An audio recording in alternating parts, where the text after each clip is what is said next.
خداوند یسوع المسیح کے زندہ اور جلالی نام میں آپ تمام بہنوں اور بھائیوں کی سلامتی ہو۔ دوستو، آج کی آیت ہم پڑھیں گے یوحنا پہلا باب اور اس کی 11ویں آیت۔ وہ اپنے گھر میں آیا اور اس کے اپنوں نے اسے قبول نہ کیا۔ دوستو، یسوع اس دنیا میں انسان بن کر آیا، اسی دنیا میں جس کو اس نے بنایا تھا، اور اس کے اپنے لوگوں نے اسے قبول نہیں کیا۔ پیارے دوستو، کبھی کبھی ہم اپنے خوابوں اور اپنی خواہشات کی چاہت میں اس قدر مگن ہو جاتے ہیں، اس وجہ سے خدا جو چیز ہمیں دینا چاہتا ہے اس سے ہم محروم ہو جاتے ہیں۔ دوستو، اگر ہم اپنی دنیاوی خواہشات کی تکمیل میں ہی الجھے ہوئے ہیں تو یہ مان لیں کہ یسوع ہماری زندگیوں میں آیا، لیکن ہم اسے قبول کرنے کے لیے تیار نہیں تھے۔ ہمارے پاس بہت کچھ کرنے کو ہوتا ہے، لیکن خدا کے لیے بہت کم وقت بچتا ہے۔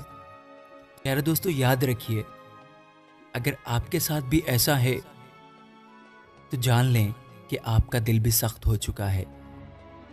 ہماری دنیاوی خواہشات ہمیں خود کو یسوع کے حوالے کرنے سے روکتی ہیں، اسے خداوند ماننے سے روکتی ہیں۔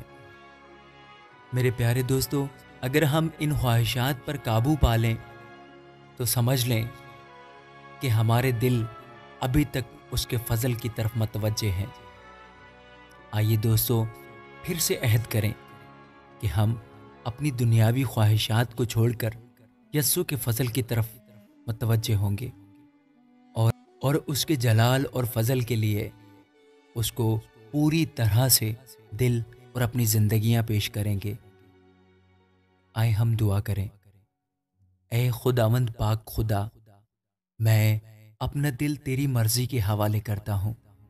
اے پیارے یسوع، میں اپنی زندگی میں پہلے سے کہیں زیادہ آپ کو اپنے رب کے طور پر مانتا ہوں، اور جو زندگی آپ نے مجھے بخشی اس میں آپ کی خدمت کرنا چاہتا ہوں۔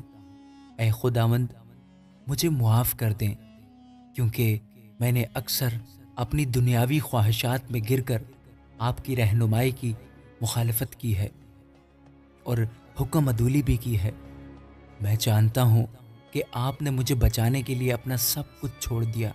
اے خداوند یسوع جی، آپ مجھے ایک ایسا شخص بنا دیں کہ میں ہمیشہ آپ کے دیے ہوئے حکموں پر عمل کروں، تاکہ ہمیشہ کی زندگی پاؤں۔